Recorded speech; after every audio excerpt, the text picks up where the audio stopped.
Welcome to the Troxel Podcast. I'm Evan Troxel, and in this episode, I welcome Nathan Miller back to the podcast. Before we get into it, I just wanted to say that this is episode 200 of the podcast. That is 200 deep, long-form conversations with the people shaping the future of the AEC industry. I didn't plan anything too celebratory for this milestone, but it just feels right that Nathan's the guest for this one. His ability to cut through hype and surface the real work behind innovation is exactly what this show is about. Nathan is the founder and CEO of Proving Ground, a digital design agency and software company focused on transforming how AEC firms work through data-driven tools, strategies, and services. He's also a well-known voice on LinkedIn and in industry conferences for bringing clarity and nuance to conversations around computational design, digital transformation, and more recently, artificial intelligence. Nate's last appearance here was nearly 2 years ago, and a lot has changed since then. Or has it? While AI has flooded every channel of communication in the industry, Nathan and I explore why the real challenges aren't about the tools, but about the strategy, or more often, the lack of one. We talk about the uncomfortable reality that 90% of digital transformations fail, not because of technology, but because of misalignment across leadership, culture, behavior, and incentives. We talk about the hidden costs of ignoring that misalignment and the long tail of change management work that begins after a flashy launch. Nathan also shares his SMARTS health and fitness framework that offers a clear way for firms to assess their readiness for real transformation, not just more tech. A key takeaway from this conversation for me is the high cost of misalignment in digital transformation efforts. I have lived this. When strategy, culture, and measurement are pulling in different directions, even the best tools and tactics will fall flat. As usual, there's an extensive amount of additional information in the show notes, so be sure to check all of that out. You can find it directly in your podcast app if you're a paid member, and if you're a free member, you can find them at the website, which is trxl.co. Lastly, you can really help the podcast by sharing these episodes with your colleagues and by commenting and sharing on my LinkedIn posts, which is a topic you'll hear more about in this episode. You can also leave a comment over on YouTube and engage with me and the other listeners there. And I really thank you for listening and for your support. And I hope episode 200 not only adds value to you in your thought space, but it also reminds you of why you tune into this podcast. So now, without further ado, I bring you my wide-ranging conversation with Nathan Miller. Nate, welcome back. It's been almost 2 years since you've been on the show. Can you believe it? Has it been almost 2 years? October of 2023 already. Yeah. Insane. Okay. Yeah. I've lost track of time. Well, me too. And just what's cool is this is episode number 200, which also I can't believe. It's pretty. It's a number. Let's just say it's a number. Yeah. That's a lot of talking, Evan. It's many numbers of many hours and hours of talking. That's for sure. Yeah. So you're doing the Lord's work. I think I mentioned that in the last episode. I'm trying to do some of that here on the podcast, and it's great to have you back. Thank you. Yeah, it's been a good couple of years. I don't. It's hard to take stock of what has happened in just a couple of years' time. It kind of seems like everything's happened, but nothing's happened. There's things that are different, but a lot of things that have just sort of stayed the same. Same old, yeah. And of course the world keeps turning, and yeah, we can't diminish that. We can't diminish that fact. The world is still here, and it keeps on going. It's amazing when you actually step back and you're just like, where are these tiny little things on this one little planet in the, right. But in our worlds, like, it's everything, right? Yeah, that's right. Okay, so here's what's happened in the last 2 years. It's 2 letters, Nate, and they're probably not your favorite letters, but AI has happened pretty much in the last 2 years. That's right. That's right. So you know how to provoke me. Yep, poke. So, if I think back to last time we spoke, and I'm not entirely sure if memory serves, if we covered this, but I do know that when Gen AI was kind of hitting the scene. Go ahead. I'm just going to use ChatGPT to summarize that episode real quick. Hang on. No. Okay. Yeah, you can go right ahead. Get right into it. we've certainly seen the explosion of artificial intelligence enabled features, tools, marketing, a lot of marketing, a lot of internal research initiatives happening in architecture firms, a lot of uncertainty, a lot of fear, a lot of hype, and a lot of maybe perhaps overzealous enthusiasm for the tech. And at that conversation, whether us at Proving Ground have asked for it or not, is definitely part of the dialogue that any kind of organization or a creative professional or anyone in the AEC industry, if you're part of the dialogue around tech, you're having to engage in the dialogue around artificial intelligence. Yeah. And by extension, machine learning and the associated capabilities. And the thread that we're trying to, I guess, guide through the needle, and in many ways it does feel like we're trying to thread a needle here, is find the kind of real world, meaningful, results based discourse around the capability, because there's a lot of claims around what AI can do for a company and what it can do for a creative individual. A lot of discourse around what it might do for jobs, either make new jobs, remove old jobs, things of that nature. But it occurs to us, and this is a through line that we've started to kind of promote in a lot of our strategic work, and in a lot of our dialogue that we try to have online and through our blog and whatnot, is the idea that the promise of AI is not sort of a self-realizing thing. Just because technology does exist doesn't mean it's going to change things in the way that the creators of the technology are claiming, that the marketers are claiming, or that anyone in the kind of media is sort of spinning it. It really does take concerted effort and a very directed, thoughtful, meaningful approach by people and their organizations to lead a transformation that they want. Yeah. And I think that level of intentionality that kind of is involved in that is really where the genesis of an AI strategy should be.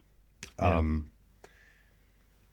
I think another thing that's important to know and understand is that it's been a couple of years since 2023, right? But I have yet to see, and maybe you can correct me, or maybe some of our listeners can correct me on this. I have yet to see a definitive study on business, and by business I mean sort of maybe the impact on business that AI has had in sort of a measurable way. We're certainly seeing kind of claims around, anecdotal claims around things like productivity increases or the amount of output. We can move faster on certain tasks. We can, remove certain wasteful activities by having, ChatGPT or any number of LLMs summarize meaning like this, right? But it's interesting that we still are seeing a lot of discussion about adoption around AI. But we have yet to sort of see this is where the value actually is. Yeah. And that's another area that we're very much invested in helping organizations discover, is okay, well, this is inevitability. We're using it. It's part of our toolkit. It's part of our, day-to-day operations now. I mean, it's on our phones. So it's part of our lives. So figuring out where it can take us and what kind of impact is it going to deliver, and can we guide ourselves towards something that sort of a form of impact that we want. Yeah. My first thought is like I just saw something came out with OpenAI this week where they've added in like mental health breaks where it's like take a break. I personally can't imagine anybody using. I mean, maybe Revit needs that too, right? Like that's a tool people actually use for hours and hours and hours a day. I can't Right. imagine people actually using something like ChatGPT for hours and hours. But I assume it happens. I mean, or maybe they're just being proactive about that. And there's different context, right? I could see somebody actually using it like as a psychotherapist for 6 hours a day in some way, or some version of that maybe, but not for like productivity type uses. I can't imagine, but maybe. Yeah. So that's really interesting that I hadn't read that that they're actually adding in those guardrails into their own platform, but it does seem to be in response to a number of reports that have come out in the last kind of recent weeks and into months of people having psychotic breaks and kind of mental breakdowns through the use of these platforms and sort of a level of dependence that's being cultivated on discussion. Wow. Yeah. And it is one of those things where we've seen this and we're kind of familiar with this just through the lens of social media and the impact that social media has had on our culture and we kind of are familiar with the effects of algorithms, curating what we're seeing when we're seeing it. You've made comments on sort of the visibility of this podcast based on how algorithms change under our feet and, it exposes to certain content. It, hides other content from us. It creates social bubbles, and so on and so forth. And the impact that AI, could and will and is having on kind of our cultural sensibilities, and how we interact with information and data, certainly, I think plays a big role in that. Yeah. It's interesting just to think about how when you use a tool like that it always ends with, would you like me to do something else? And so it prompts you, right? Like you prompted it, now it's prompting you, and it's like, use it some more. It's like that feed where they're all of these things that are out there, like what you were just talking about with social media, suppressing or exposing certain posts.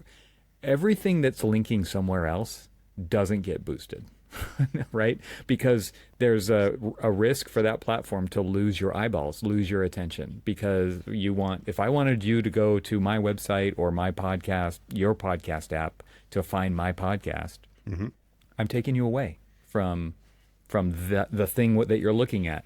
And so all of these tools are now designed for this quote unquote engagement. And that is a behavioral thing that we've witnessed the downside effects of seriously in so many ways. Yeah. And engagement farming, right? Is kind of what it's called. Like, how do you, and we see it in headlines.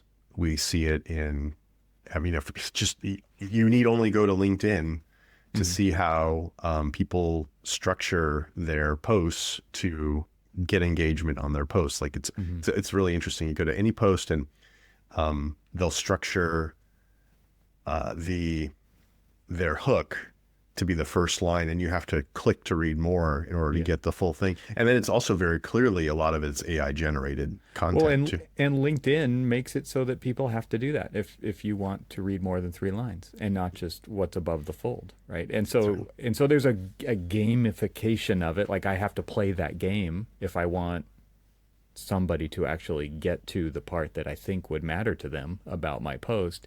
And it's paying. So it is a game. Like these are all games that we can choose not to play them. But at the what's the ultimate, like attention is difficult to get these days too. Sure.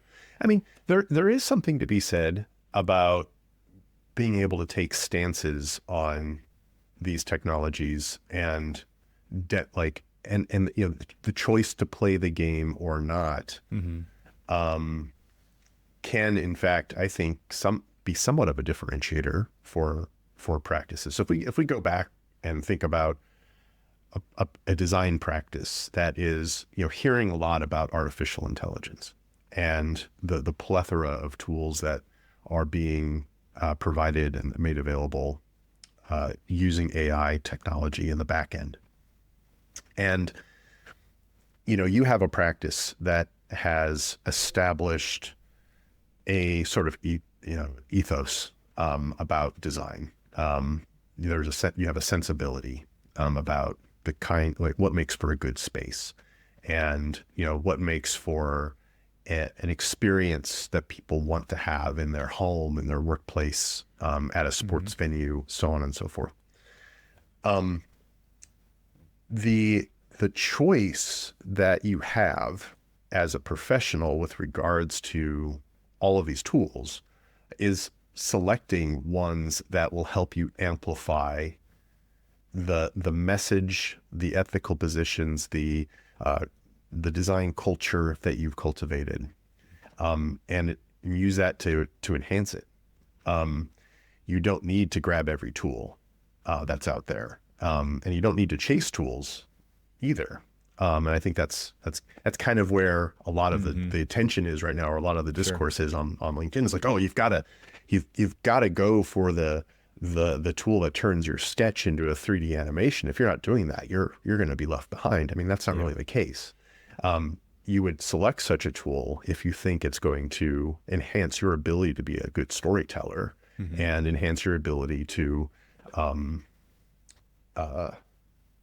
deliver a better product. Yeah. And I also think that if there's a tool that, or a platform or a service or something that is, that may suggest or be a,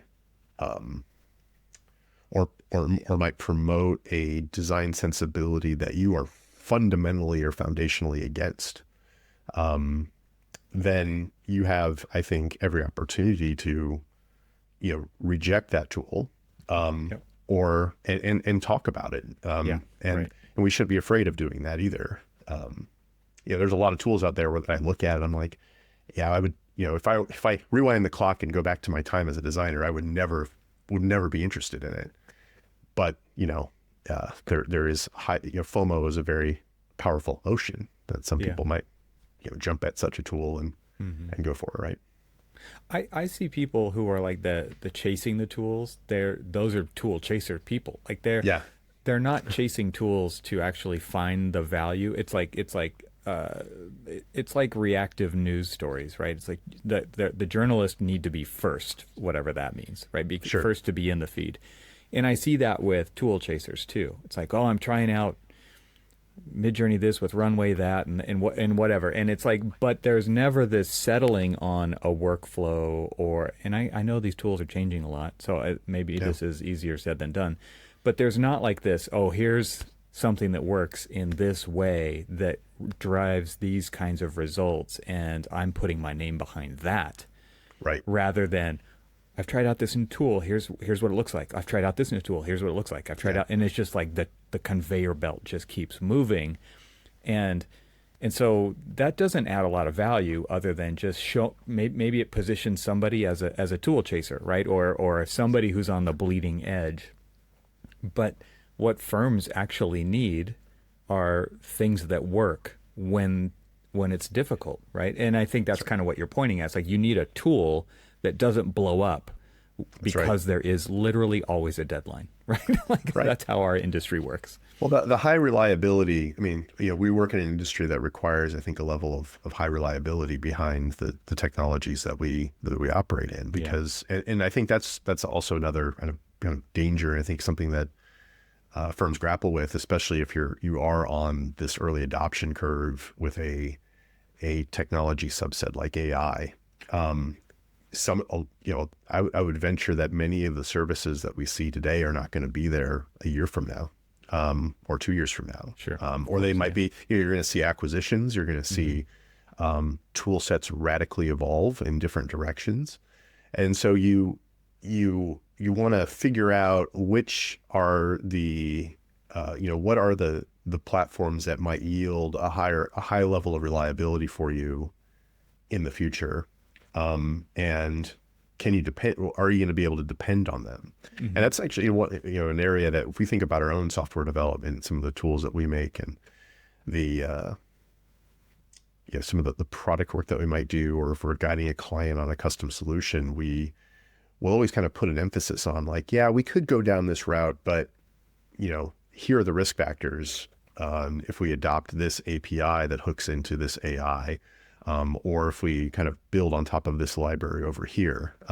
We have to weigh, is this going to be there after your investment, after you've made an investment in kind of bringing this on, adopting it, or customizing it in some way. You want to have that sense of certainty around it. And I think it's fine to be, I think in some ways, a tool chaser, at least, casting a wide net, what's out there. You kind of need to do that to figure out, what's going to work and what's not. But you do want to have, I think, in the back of your mind, a sense of purpose to it, a purposeful, you don't want to do it just to do it. Unless you're an influencer and that's like your MO, and you're trying to get YouTube hits and, kind of get engagement. Right. Unless you're doing that, you do want to have sort of a purposeful approach to this level of exploration. Let's take a quick break from the conversation to tell you about AVAIL. Is your team struggling to find the BIM assets they need? AVAIL's content management system simplifies access to all of your firm's content in one easy-to-use platform. No matter where your files live or what type of files they are, you can easily search and access them from AVAIL. Now, designers can consistently find and reuse all types of content. So what does that mean? Well, standards compliant models and drawings are easier to create. The documentation process is less chaotic. New hires are easier to onboard. Projects are delivered faster with fewer errors. You get the idea. Visit getavail.com to try AVAIL for free and request a free demo. That's getavail.com, GETAVAIL.com. My thanks to AVAIL for supporting this episode of the Troxel Podcast. And now let's get back to the conversation. Yeah, I see it from both ends being useful in a firm, right? Where it's like the part that you're talking about with the strategy that you were referencing earlier on in the conversation.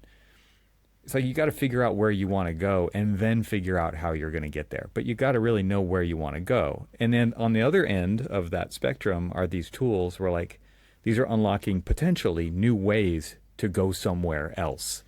And so you kind of do have to keep your eye on both of those and continually reflect on those things and iterate on those to make sure you are. But I think it's really important to always keep in mind, like you cannot get somewhere you don't know where you're going, right? And so this whole idea of tool chasing, just for tool chasing's sake, like to your point, it's not useful unless it meets some criteria that actually will, you think, and again, you can prototype, you can totally experiment, right? But it's got to give you an idea that, oh, maybe we can achieve this thing that we are trying to achieve already, or we need to modify our plan because that is so compelling. But I feel like a lot of that doesn't happen with, well, first of all, small firms don't have time for that kind of thing. They don't have somebody on staff, right? And so maybe they are just kind of keeping their eye on somebody's YouTube channel for that. But larger firms do have those resources where they can have some R&D and people can be playing with things and vetting them and then putting them through the paces and through the process and then saying, well, here's some potentials for these things. And that makes its way back into the strategy feedback loop to say, because where you're going, you should always be trying to figure out where you're going. You don't just, nobody makes a 5-year plan and then completely sticks to it, right? I don't think that's not a way to think about it either. Sure. Yeah, you don't want it. I mean, there is an organic nature. The term digital transformation, any form of transformation, transformative, think something that is going to like change the way you work. It's not going to be over the course of 5 years. You're going to take side quests. You're going to evolve that plan. Yeah, it's not finite. But there is an aspect of having a bit of a North Star to it, right? And I think you said something that's really important there. It's like, and it's actually, I think one of the hardest parts of a strategy, and for an organization to define, is like defining what you want, because that's going to tell you. That's also going to sort of imply what you don't want to have, and that kind of level, and it's going to establish for you a critical foundation of being able to say, hey, this new capability that is kind of emerging, is this going to take us where we want to go? Or is it going to hold us back? Or is it going to be neutral and it's not going to make a difference one way or another? And that in itself is going to kind of help you figure out where to make the investment, because this stuff isn't, I mean, some of it's free right now. But certainly that reckoning is coming. That reckoning is coming. But if you look at some of the more powerful stuff that's coming out, there's some expensive stuff out there. $250 a month. Yeah. Right. Well, we were looking into different tiers of implementing Copilot on Power BI. There's like different way. There were some demos that were going around of like, hey, we need to that it kind of showed that using prompting, generate dashboard layouts, generate DAX functions, understand your model. I was like, really compelling stuff. But the tier of entry for using some of those capabilities is almost the equivalent of having an FTE on staff. So there's, it might be more effective than an FTE. You never know. Yeah, you never know. You never know. But at the same, but it's not. But you can't just say like, oh, this is cheap. This stuff is getting more powerful. It is getting more expensive. There are massive amounts of investment that's being made in data centers and resources, and which is a whole other conversation. There's a whole other, I think, dialogue around is the juice really worth the squeeze here? And when it comes to the level of investment that has been made in AI globally, big debate there. But you have to, if you're making an investment as a company, you want to know where you're going to go with it. You're not going to do it just because. Yeah, I heard there's something like 12 different versions of Copilot. Yeah, well, it's not easy to like wade through all that either, especially for larger organizations and who needs access to what and what the capabilities they need are. So it's it kind of reminds me of like the whole licensing thing that's happened over the last 10 or 15 years, right? Like you actually need someone on staff to manage that, to manage access, to manage permissions, to do all those things that nobody used to have a position just for that kind of thing. When you have a large staff, right? When you have a large production staff, that's a full-time job. And so now it's like wading through all of these different models and what their capabilities are and what the different levels of this and that in Enterprise Copilot. And there's just so many versions of it that, yeah, it's really confusing. And most people just have fatigue when it comes to technology already. So, yeah.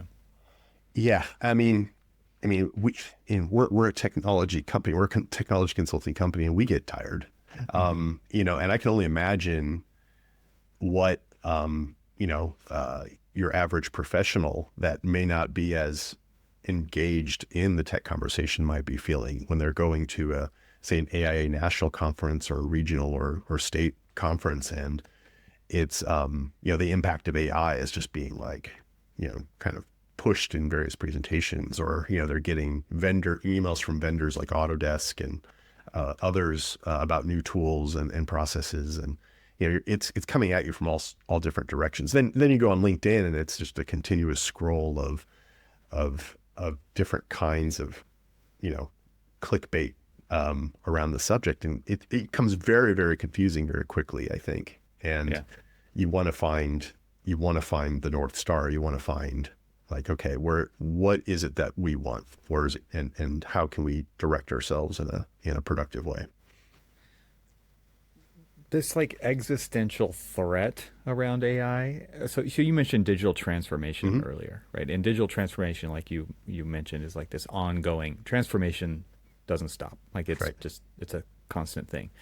And I've seen even from like top people at AIA talking to architects about like, you've got to use AI. Like you drop everything you're doing. You should be doing this. And I think, the motivation behind that is, and so I'm curious from your point of view, because you're boots on the ground, helping companies through your practice of consulting, of technology, do digital, like actually transform into what their version of digital practice is going to be.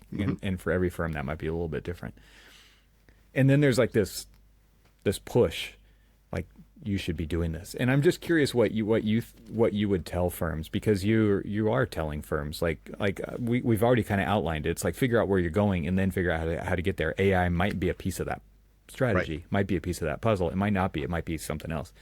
But I'm just curious, kind of how, are you seeing that kind of messaging coming from these top level organizations in our industry, and what do you think the effect of that is? Do you think it's actually making a meaningful difference for anybody? So there are a number of components to that question. Let me think here. So I have yet to see a defined mandate from an architecture company that everyone should, like, in kind of a very blanket way, that everyone should be using AI.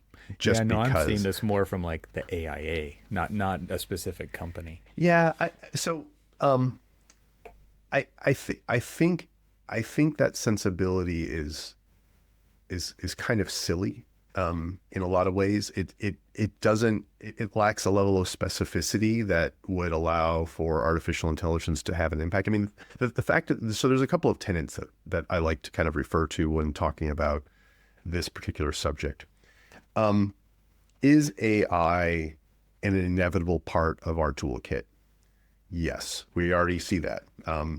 Whether you realize it or not, you're probably using some version of artificial intelligence on a day-to-day basis. I think it's been that way since well before the hype around AI as in sort of an explicitly called out thing has kind of made its way into the mainstream dialogue.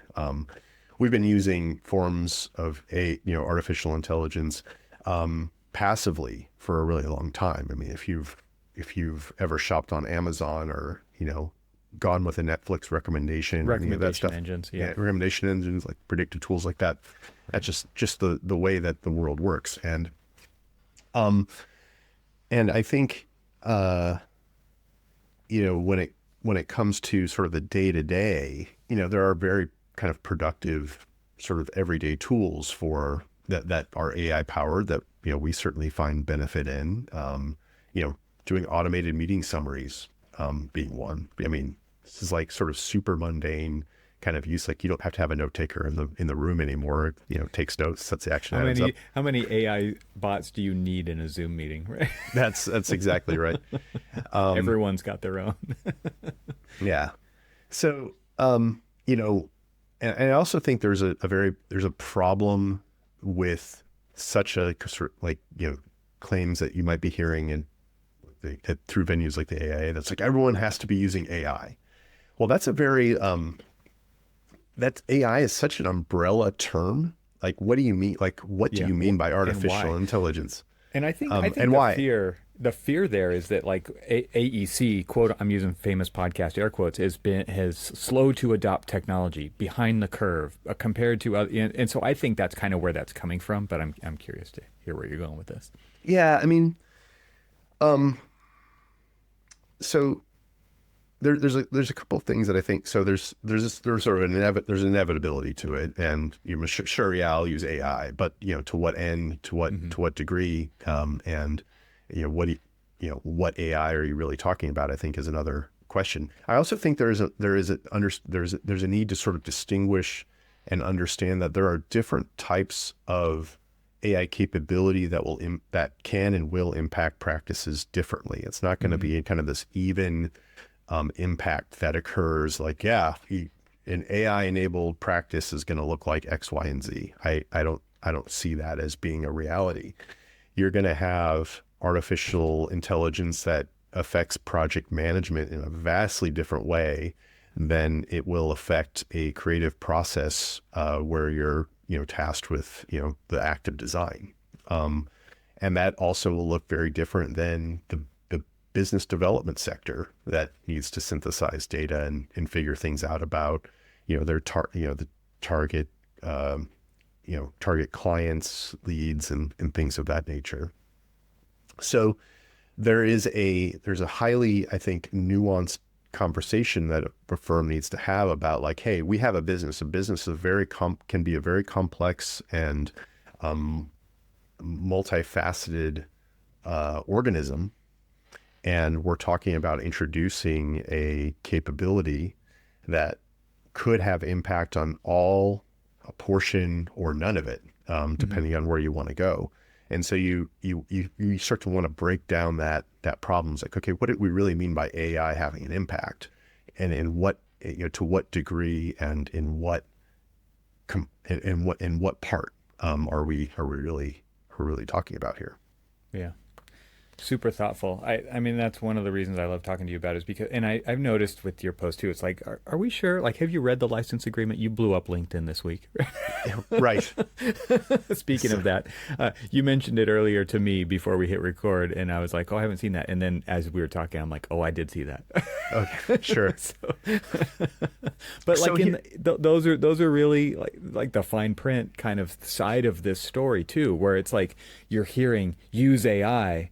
And everybody knows, like, nobody reads the license agreements. And then it's like, well, here's what's actually happening, or could be actually happening with that, when you just go right into it and you just jump into the deep end. Yeah, and this is where there is we can maybe get into some of the specifics around that set of LinkedIn posts I did recently, for sure. But I think as a basic kind of premise here is that you have technology and you have these capabilities. And to some degree, the capability on its own is a pretty neutral thing. It can do really good stuff, it can do really bad stuff, and it's sort of up to the user, or, the creators to kind of guide what that might be. Then you have this layer of, I guess, legalese, of organizational bias, of agenda that gets layered on to how some of these tools get promoted and somehow these capabilities get promoted. So I don't know about you, Evan. I just have an inherent distrust for very big corporations. And how they may or may not have the best interest of their users in mind when they make VC certain funded decisions. or public, it kind of doesn't matter. Yeah, that's right.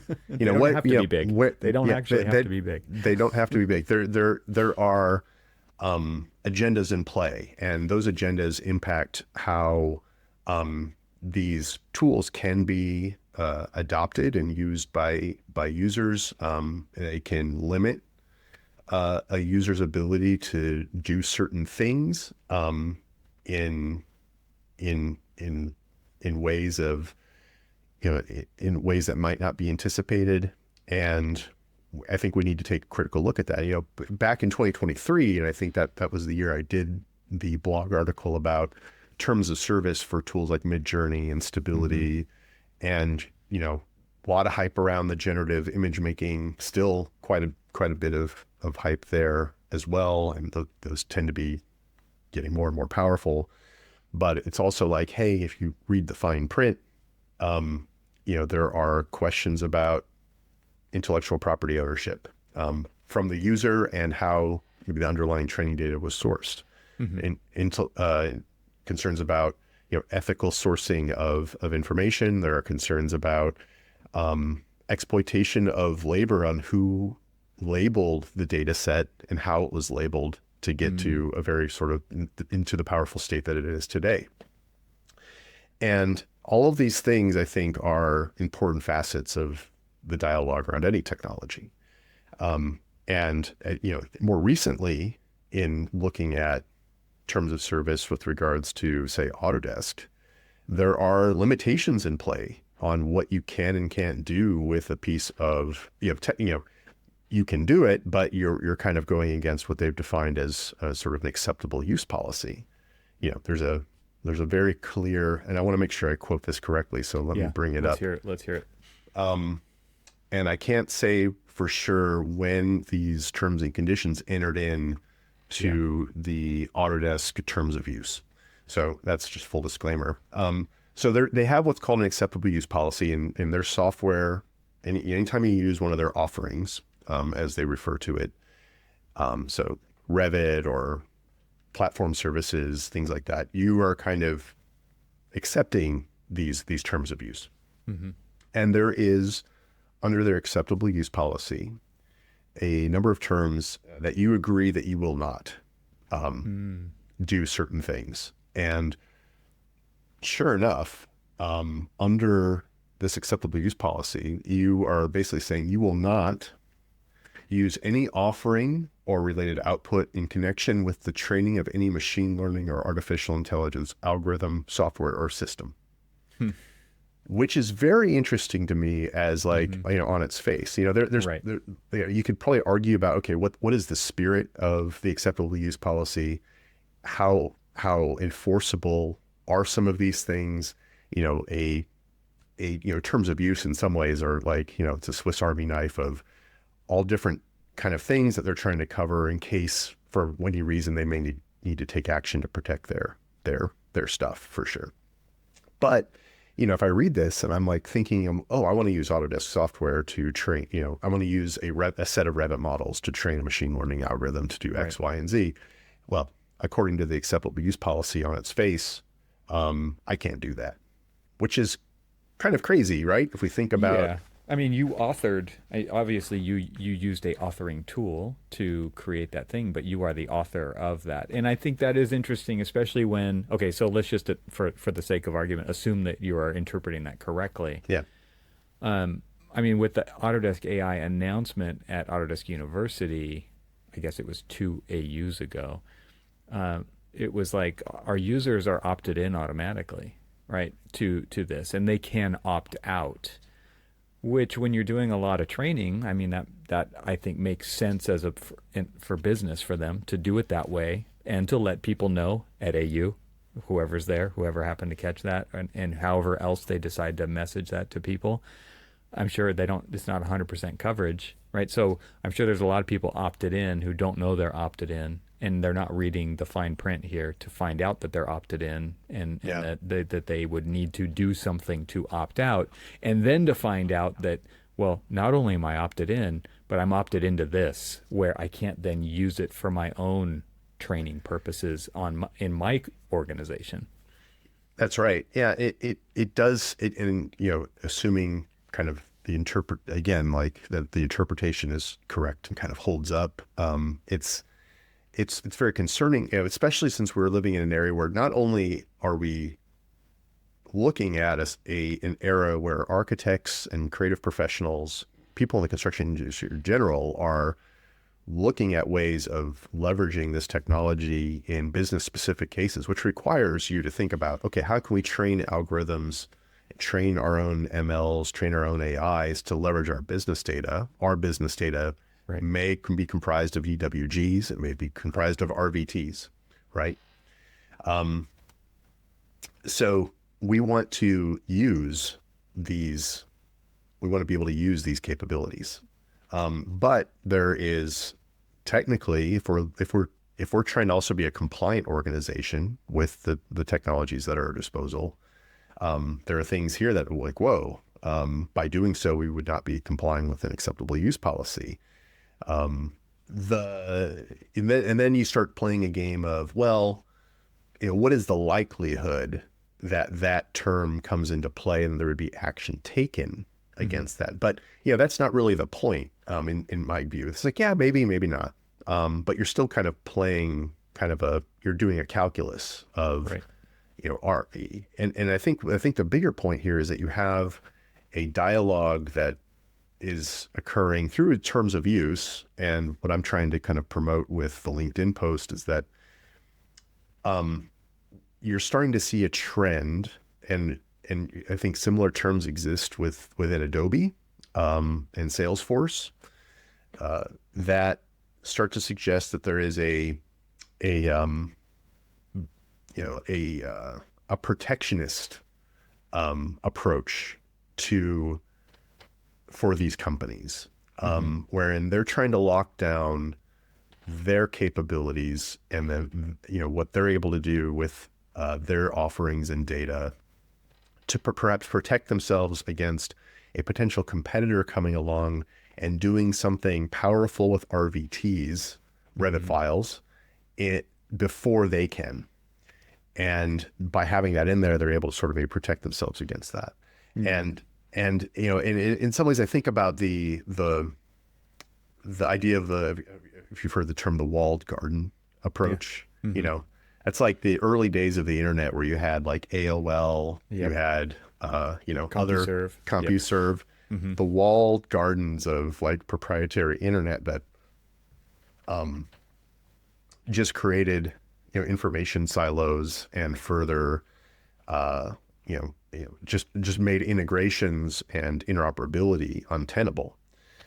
And this kind of seems like, okay, well, if we start creating a protectionist approach to these capabilities through software vendors like Autodesk and others out there, then we're all of a sudden kind of taking, in my view, a step backwards on the interoperability front and the ability to have an integrated, an industry that is more integrated than it was in the past.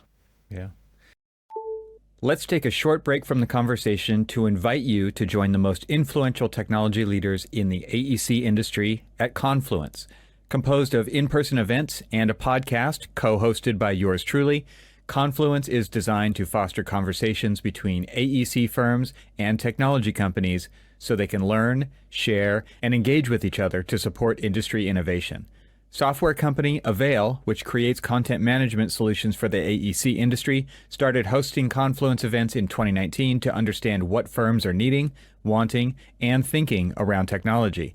To learn more about Confluence, explore upcoming events, and listen to podcast episodes, go to confluence.getavail.com. My thanks to Confluence for supporting this episode of the Troxel Podcast. And now, let's get back to the conversation. I think about this recent example, and so I may not be getting all these details correct, but there was a case, I believe, brought against Meta for training their model on books. And Sure. They argued, again, if I have the company wrong, it kind of doesn't matter. Like there's a version of this story that is correct, and the company name is a big company. Right? So, Yeah. whoever it is, but basically the argument was like, because individual writers, publishers were like, no, they used the books without permission. They had a giant library of these things to train their model. But the argument was that the books on their individual offerings, these individual books, have no value because they're so small. But together, there's a ton of value. And so now it's interesting to kind of see that playing out almost in reverse here, where it's like, you can tell that Autodesk sees a value in the work product of those models. And in aggregate, there's a bunch of value. But even in the small version, there is value there because it's the piece of the larger thing that they are using to train their models with, and they don't want somebody else doing some version of that for themselves. Yeah. Well, it's it's sort of like AI wars, isn't it? We saw it earlier this year with when DeepSeek came out, where all of a sudden, we've had ChatGPT, we've had various versions of the the prompt text prompt text chat prompts, things like that, and DeepSeek comes along and says like, oh, we have, and it's a Chinese originated AI platform, and it was trained more cheaply and performed better and did all these different things, and people got really excited about it. I haven't heard too much of it in like recent weeks or months, but OpenAI then made claims and that says like, well, the only reason it's so performative is that it trained itself off of our AI, right? And then they made a claim that, hey, this isn't good. Theft. This is theft. This is theft. Right. They stole it. But OpenAI's, where did your data come from? Like, well, that's not what we're talking about. That's not what we're the issue. Look over there. Look over it. Exactly. And so, at the end of the day, it's like it's just a level of silliness. And it's like, hey, we took a lot of data without end user permission over here to make this really powerful thing, and then this other entity over here, took our thing and made an even better version, and it it's a comedy, isn't it? Yes, it is. It's what's interesting is like it was years and probably decades ago at this point. Kirby Ferguson came out with this idea. Everything is a remix. Have you heard this? Yeah, Everything is a remix. Literally everything. Like it's funny. Is like you can't use this to do that. It's like, well, that's what architects do. That's what everybody does. You cannot cut off the experiences you have and come up with a completely original idea. That's you have all of these input senses that are constantly taking things in and remixing them in your brain. And if you come up with a novel idea, it's like pieces of a bunch of other things, right? It's not, and so in that way, it can be quote unquote original. But it's also made up of non-original parts in mostly non-original parts, right? So, and then to see all of the fighting about that, like this whole, you could probably imagine how much copyright and patents have held back innovation because they're all about protecting quote unquote innovation, right? So what a weird world that we actually live in when it comes to all this stuff. It's like the lawsuits are absolutely insane, and at the same time, all of the companies that you're talking about here are literally trying to get away with as much as they can possibly get away with. that's right. And protect it at the same time. Yeah. Protect it at the same time. And you're pushing the boundaries of, what you can source and use to enhance your own offering. You are also putting limitations in place and pushing the boundaries of how far you can limit a set of your own users from and potential competitors, perhaps of kind of getting a leg up on where you're at. You said something pretty interesting, the idea of everything being a remix, and I wanted to maybe add a dimension to that conversation with regards to the idea of authenticity. And I think the term authenticity is one that I've been coming back to as really ponder both from a strategic sense what it means to have kind of a meaningful implementation of technology. What does it mean to be the organization that you are? What does it mean to be, what does it mean to have the kind of opinions and, what sets us apart from AI? When we think about what can AI not do? And I think it's interesting to think about, yes, everything is sort of a remix. We're all informed by the experiences that, and source and, information sources that we've been exposed to since we've been born. The creative process and the evolution of aesthetics, from aesthetics to the engineering to the functionality, is informed by this kind of incremental drive forward over time. But there is an aspect of, like, out of everything happening in the universe and all the potential multiple dimensions that may be occurring in parallel with what's happening to us right now, this conversation, for example, is happening right now, right here between you and I. Mm-hmm. And that is not happening anywhere else in the universe that, we know of. The probability of that, if it happening exactly the same way, is very low. And the probability of it happening in parallel dimensions is very low. So even though everything that's brought us to this point is, informed by all of these other things, the idea that something is happening right here, right now, and that we are directing ourselves in this manner is kind of sort of an authentic thing. Sure. And I think the same is true of creative processes, mm-hmm. and the same is true of, the ability for us to choose to use or not use artificial intelligence. Mm-hmm. And I think that's something that sets the dialogue apart. And I think it's also something that, organizations and creative people should meditate on. What is it that makes our voices important, and the conversations that we're having right now relevant, in a way that isn't just thought of as the regurgitation of everything that's happened prior. The whole idea of a fingerprint or a soul, or it's like it's those, like, that's the level you're talking about. It's like it's unique, and like this conversation, I don't know the word I'm going to say next. I haven't planned it out. Yeah. It's not written down. I'm not reading from a script. I don't know what's coming next. It's completely informed by all of those experiences, which are remixes, but also, so many other dimensions to it at the same time. And so the thing that you're actually talking about is like, who are you and what matters to you and what are your values and what do you want to see in the world? Because design is a responsibility as much as it is a process that you go through. And so I think what's really interesting about what you're saying, and this is my favorite thread of all the things that you talk about, is like this authenticity.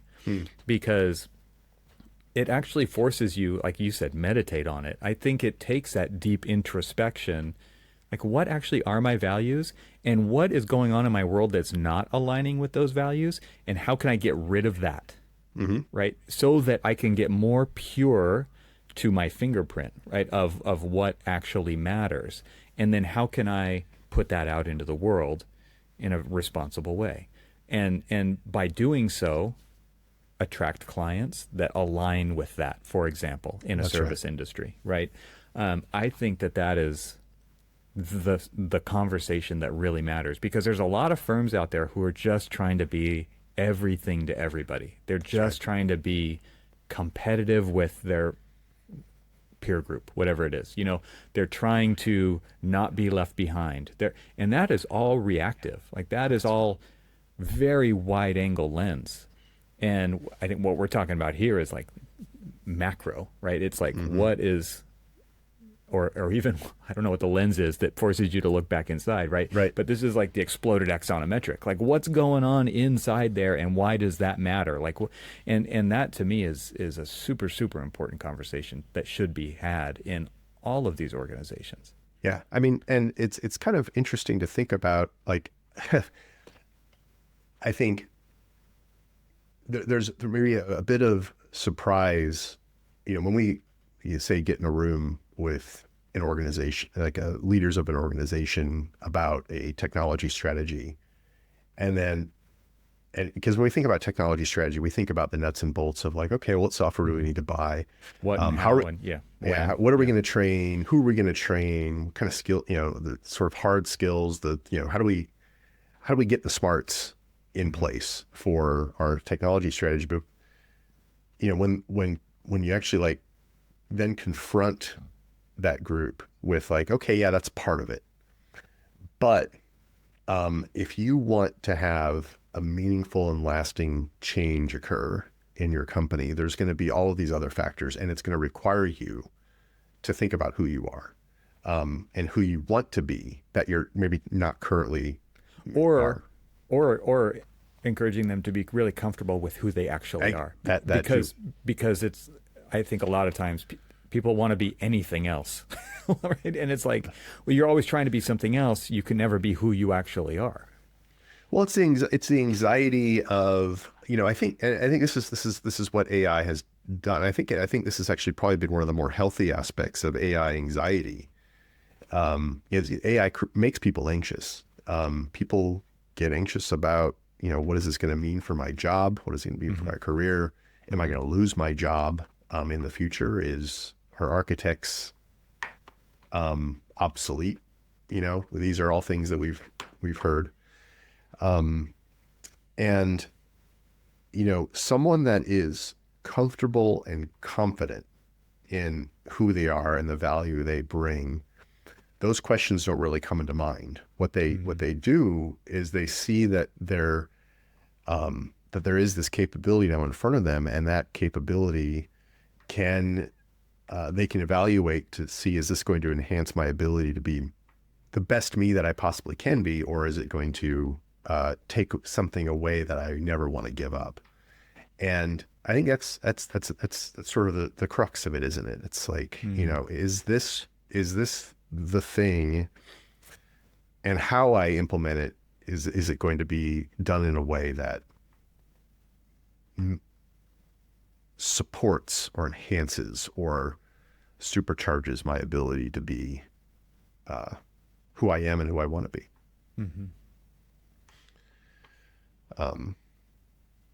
strategy should ask those questions. I think those kinds of fundamental questions, and whether it's a technology strategy or if it's just you're engaging in a general business strategy or assessment, or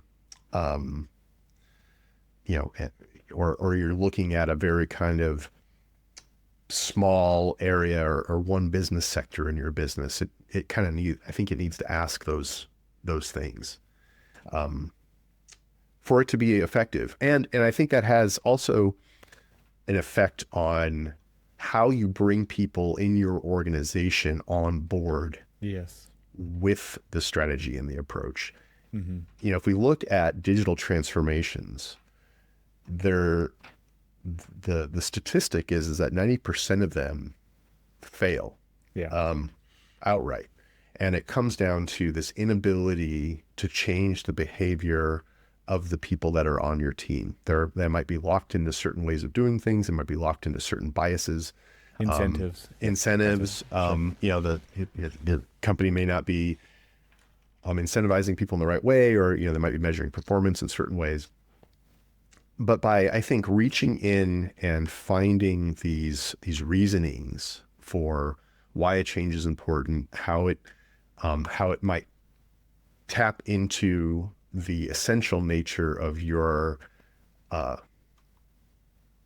professional attitude, or the attitude of your business, tapping into that can all of a sudden create a very powerful motivator for bringing people on board, and communicate why a thing like AI or machine learning or building information modeling or computational design or any of these things are important. Yeah. And it gives them something to kind of latch onto that isn't sort of superficial. Hey everyone, let's take a quick break from the conversation to pay some bills around here. This episode of Troxel is brought to you by Troxel Plus members.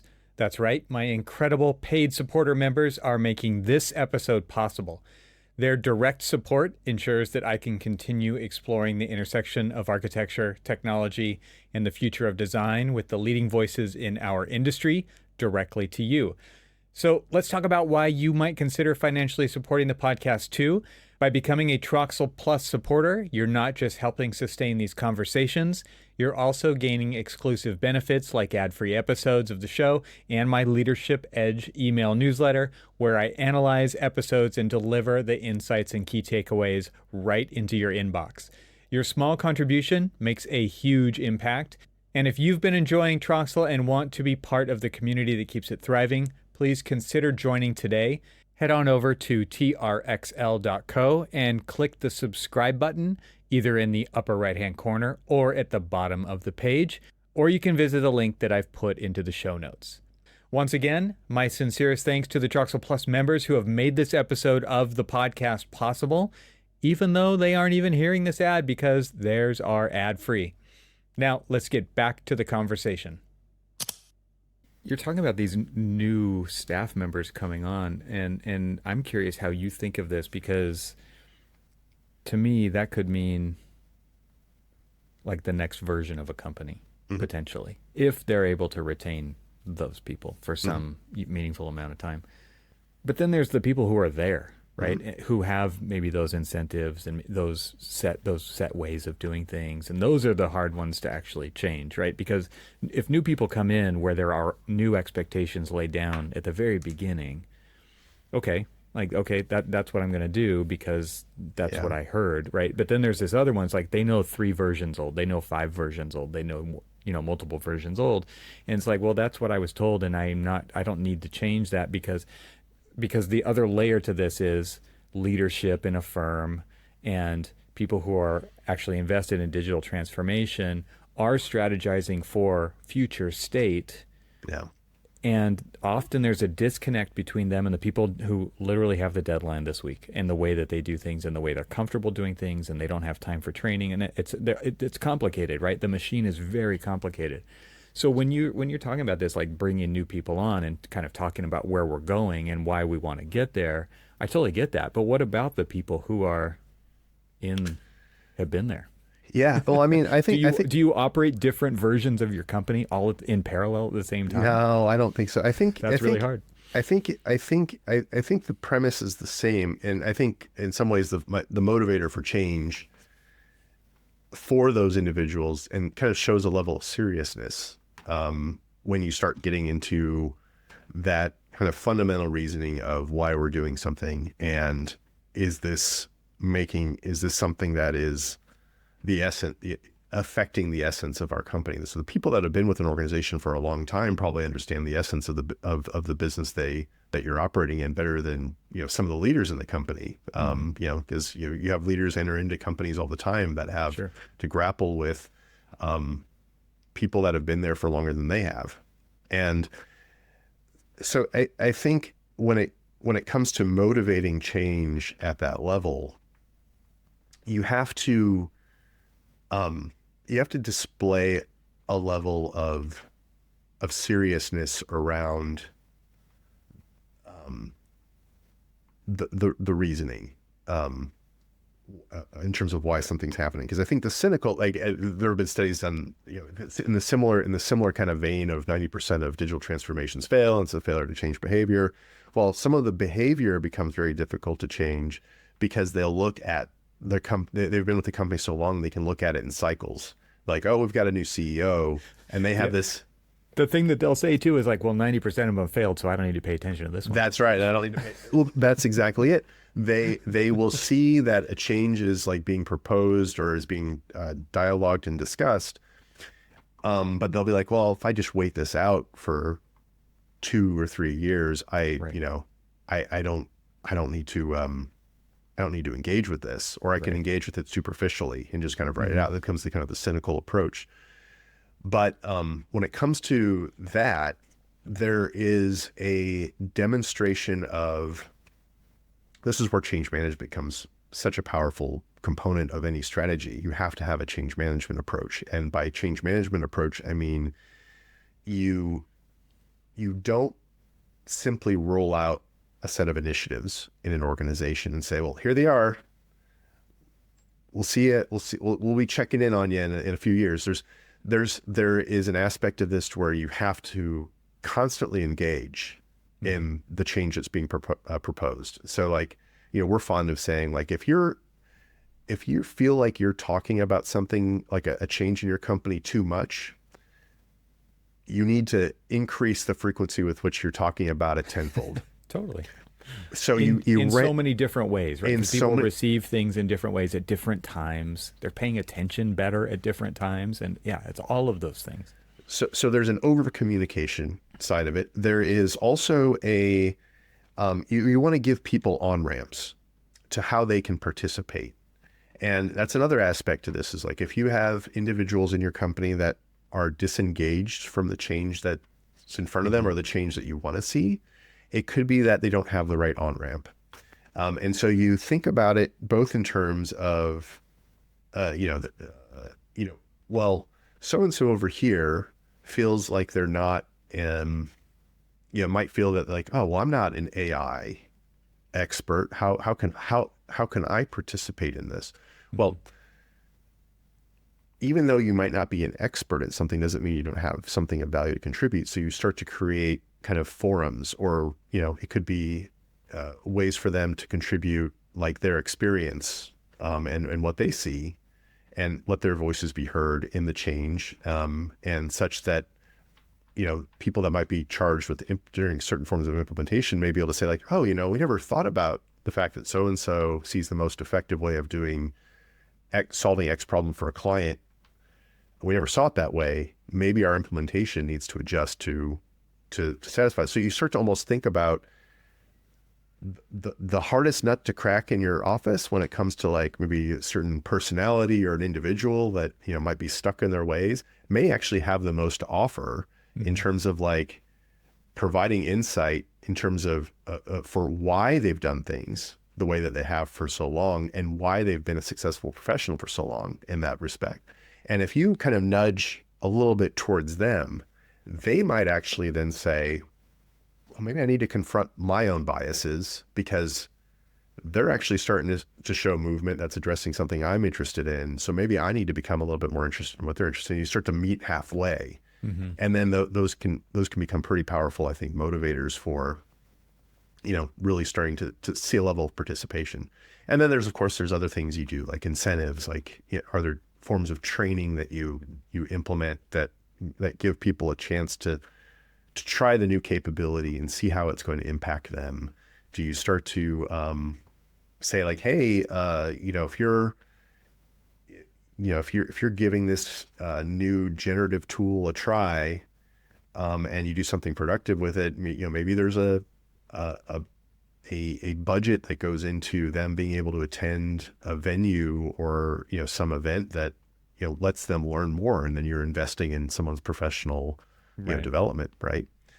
So, those are all change management tactics, like creating incentives, creating ways of giving people an on-ramp, engaging in stakeholders in a wide capacity, giving stakeholders that may not be experts in what you're talking about a way to participate and contribute and be part of user groups.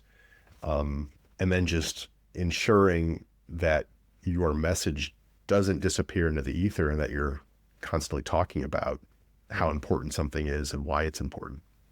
Yeah, I think one of the biggest walls that transformation comes up against is this idea that like launching something is okay, we're done. And because it does takes a lot of work to get to the launch, right? But I really believe, like, just to underline what you were just saying, like that's when the work actually starts. Because implementation is the hardest. Implementation, adoption, use whatever word you want, like inside your firm is the hardest job for digital practice, for leadership, for anything where you are trying to go somewhere and you need everybody on staff to pull in the same direction or to push in the same direction to make that happen. And to get back to where we started this part of the conversation about like what is the why behind that is super, super important for top leadership to get people on board with, because if people don't understand why we're doing this and actually align themselves with, oh, that totally makes sense. If it doesn't make sense to them, that's where like hard conversations need to happen, right? Because if you have a company consisting of people pulling on all different directions because of incentives and personal biases and all these things, like, you can't effectively go the place that you have decided that you want to go. And so, and a company is a company, like it's a business. You need to have those values driving the culture, the decisions, that kind of team effort behind it. If you don't have that, you're never going to get there. And so then you're just stagnant, and you're actually, if you're not growing, you're dying, right? So that to me is like, that's people want to be leaders, and I call leadership a burden. Like it's hard. It's difficult. It's not necessarily a responsibility that people should be signing up for, because it is very difficult to actually make change management, for example, happen inside of a company. And it is a ton of work. And that level of consistency you have to bring to the messaging across the board in lots of different ways, and to keep doing it on and on and on, so that you literally are the broken record, is like, it does wear on people, but it is actually what's required, because human psychology is real, right? Yeah.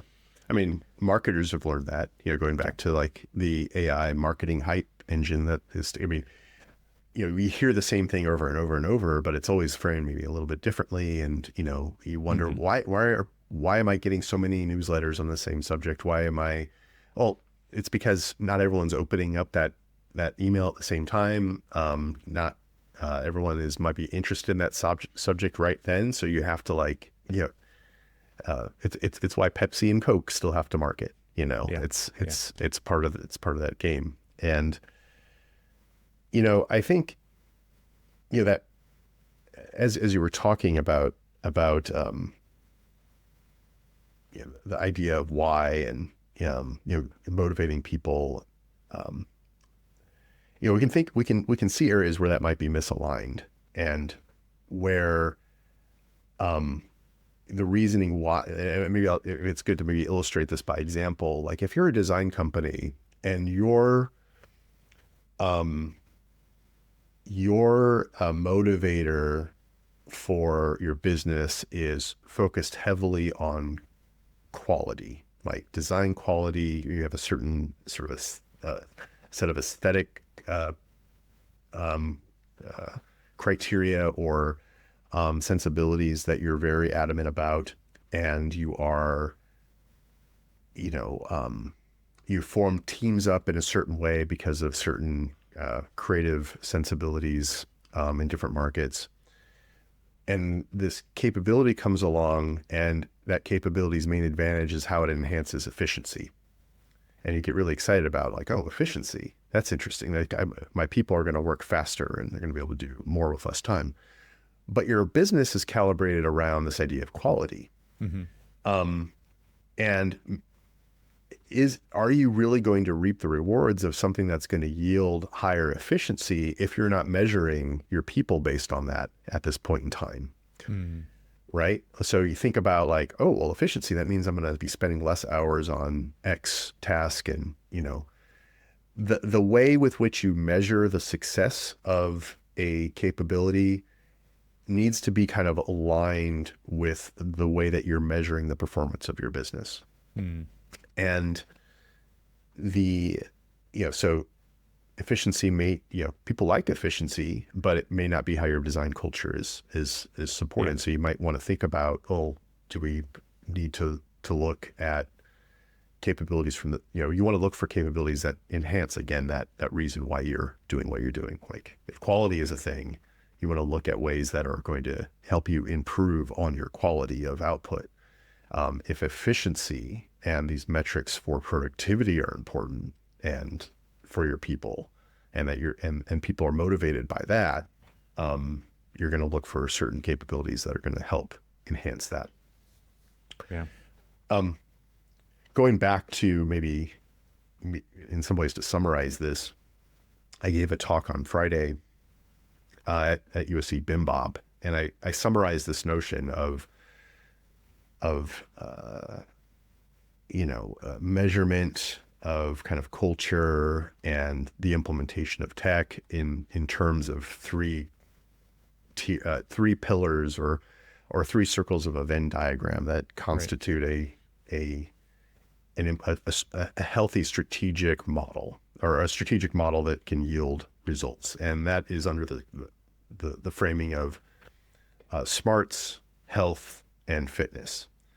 So smarts being things like, investing in tools, investing in skills, investing in, the data and the workflow, and really developing those. That can only be used in a productive way if you have a healthy business, a healthy organization, or healthy culture that is accountable for such capabilities. You have leaders that are spearheading initiatives that can see those capabilities implemented in meaningful ways, and that you're also building in with those capabilities a set of ethics that kind of can govern productive uses throughout your organization. And then you have fitness, which is the way with which you measure whether or not an initiative or a strategy or something is successful or not. And those kind of three things in tandem become the three pillars with which you can start to build and design a strategy around. And a deficiency in one area, or a misalignment in one area, and like, you're measuring something in terms of efficiency, but your design culture is based around quality, and your tools and skill set are kind of all over the map, then you're not gonna have a cohesive approach. So you need to really start to think about how you dial those three areas in. It really speaks to this idea of things working together, right? Like, you'll have individuals in organizations, you could have teams in organizations that are pulling in a completely different direction. So the firm could be about quality, right? Design quality. And they could hire a chief operating officer who is all about efficiency. And that person has a seat at the best table in the house, and they've got a voice because they've got a role that supports it. And they start pulling in a different direction because they were effective at that at their last place, right? And that's maybe what attracted this organization to that individual. Oh, they were super effective, and they got a lot of stuff done, and it's like, and it's really bad for morale of the company because the company cares about, the value is quality, design quality. And so this, like, these things really have to work together for it to be effective. And I like how you've kind of distilled it into these basic elements of health, fitness, and smarts. And the idea of still having misalignments with staff members or teams is a total real probability in there. And so the organization, the leadership has to stay on top of that, right? Because if you let it go and people start leaving because the alignment is off, like, you'll know it immediately because people will start going somewhere else because the alignment is no longer there. Like, you have to recognize, and I recently, actually, I think after this episode, I've had a recording where we talked about this. Like, people are working not for you, they're working for themselves when they work for your organization. They're looking for a certain quality of life. They're looking for certain values to be this. We keep coming back to the word of alignment, right? And if there's not that alignment, they will go try to find that alignment somewhere else. Like, I think people are just done suffering with misalignments. And it's a generalization, but I think people are pretty much done with suffering through these misalignments, and because it's easier than ever to find. I'm not saying it's easy to get a new job, but it's easier than ever to look for a new job, for sure, right? Yeah. So it's those kinds of things that happen. It's like, oh, why are people leaving? And so you got to get ahead of that. Leadership's responsibility is to make sure that alignment between these three different pillars that you're talking about are happening. I think it's a great way to frame in really, like, these are not high-tech words, right? These are things that everybody totally understands. What is healthy? What is not healthy? What is fit? What is not fit? Right? What is smart? What is dumb? Like that. That's a pretty easy thing for people to start, like, putting things into those buckets and then saying, where do they overlap, and how is that actually us? Yeah, exactly. And you think about, and going back to those three things, and wrapping all of that together is in some ways the fourth component, which is, again, I think they all contribute to the idea of, like, what makes for an authentic organization, right? And the alignment of these components in a way that can help support who you are, who you want to be, is that perhaps the ultimate outcome out of the strategy, right? Yeah. And and I think to your point, it's I think it's a fair way to look at your kind of job and your role. Like, you talk about people leaving, the clarity of purpose that you have as an organization. People might find that, I'm not with that, and they leave, and that's okay, because they, not only are they not aligned with you, and maybe you don't want to, but maybe you don't want to change as an organization with respect to what they're expecting. So knowing who you are will help you decide who's on your team and who isn't, and people on the team can decide, do I want to be a part of this or not? Yeah. And that's and that clarity, like, I think people, not only are they done suffering, but people are looking for experiences that are meaningful in their work, right? And people can decide and define what that is for them. And you, as an organization, are in a position to set out what that is and make that crystal clear what people are getting signed on to do. Yeah. And you don't want to misrepresent what that is, because you're going to bring in the wrong people, or going to bring in people that are going to leave sooner than you would want them to, right? And that's an expensive endeavor. It's a useless, expensive endeavor. Yes. So it's super expensive to deal with that. Yeah, very cool. I'm glad that you had that bim bop at the bim bop. What do they call that? They call it a bop, right? Yeah. It's a 5-minute presentation, because you don't need to make this into a thought leadership piece, right? Like, this is literally a concept that is a framework that is so simple.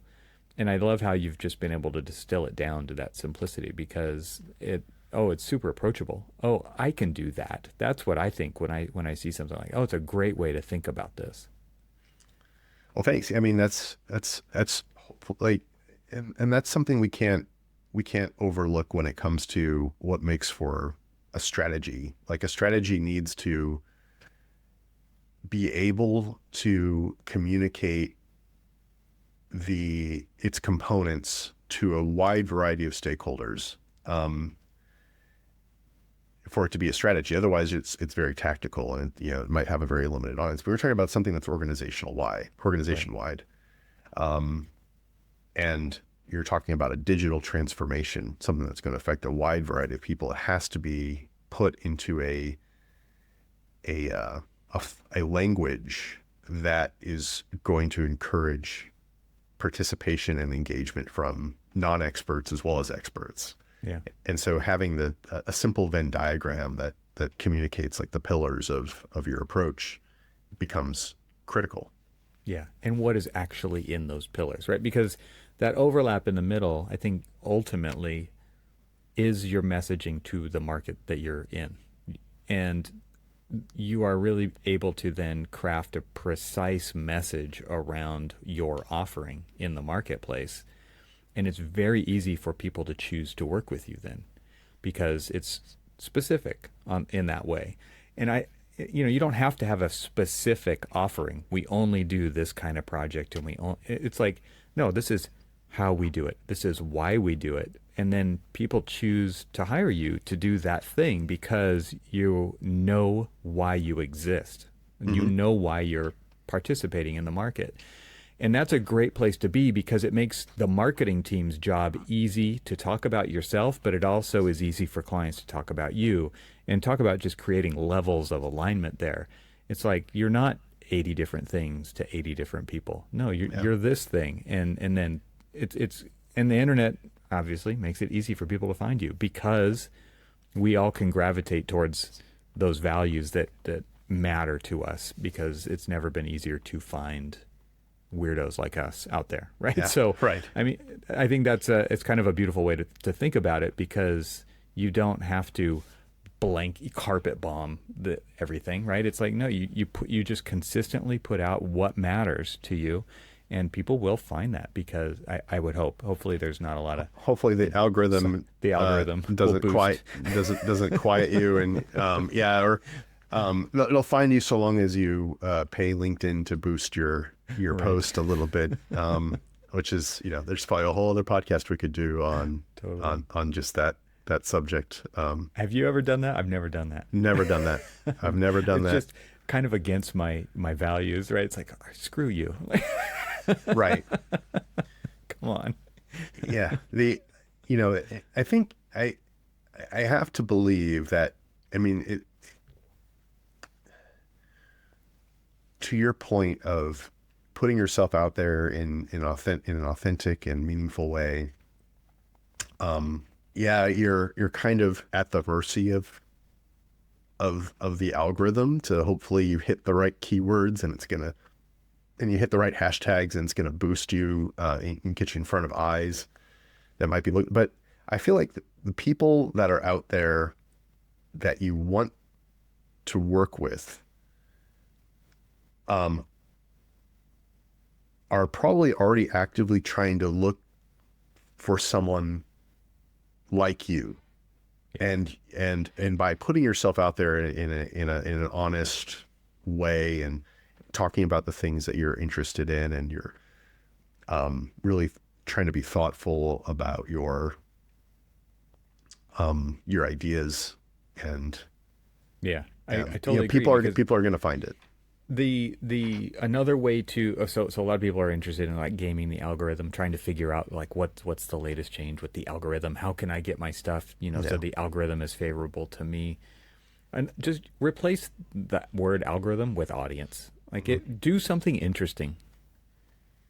And the audience, if audiences are looking for interesting things, and if you can just consistently show up and be interesting. Do something interesting. Do something useful, valuable. I always told my kids, like, be useful, right? Like that's like, that would be so valuable to me if you can just be useful. Just do the things. Like, you see the thing, do the thing. Just do it. Don't ask for permission. Just do it. I feel like we're in that position too with the world, right? And trying to find our audience. Be valuable. Do the thing that really matters to you, and do it well. And there, like you just said, there are people looking for that. They're actively looking for that. And because that's going to set you apart immediately. In the world of like LLMs and just dispersed mediocrity everywhere, premium mediocrity, it's everywhere, right? Yeah, the noise to signal ratio is very out of whack right now. And what I've found, the most, if we, engagement isn't really a thing that I seek. But I will say that the stuff that tends to get the most attention on places like LinkedIn, at least from the content that I've put out there, are the things that are very clearly from kind of my voice, my opinion. I was going to say opinionated. Yeah. Yeah. And people engage with that in a way that they're not going to engage with an AI generated marketing narrative, or something that, you can look, I can find certain people in my feed where I'm like, you've got a bot that's just kind of on a schedule, putting out certain narratives that they're not coming from you, or they're coming from a place of something that's more cynical. Like, I'm going to say this because I know it's going to get it's clickbait.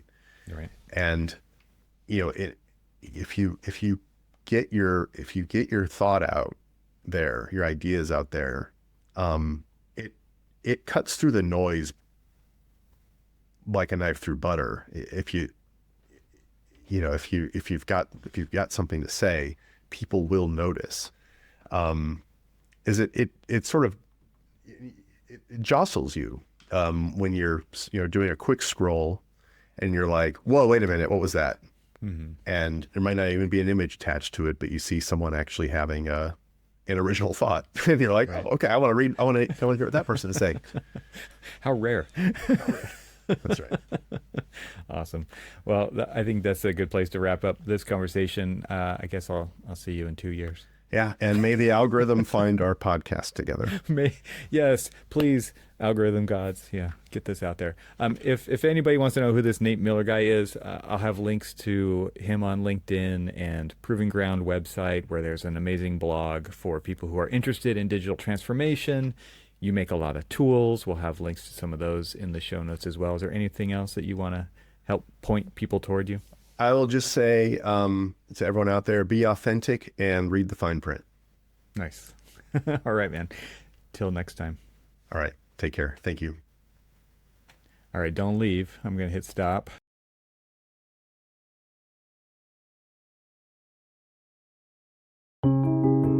Thanks to our sponsors, and thanks to our members this week. Find out how you can become a member at trxl.co. And I'll talk to you again next week.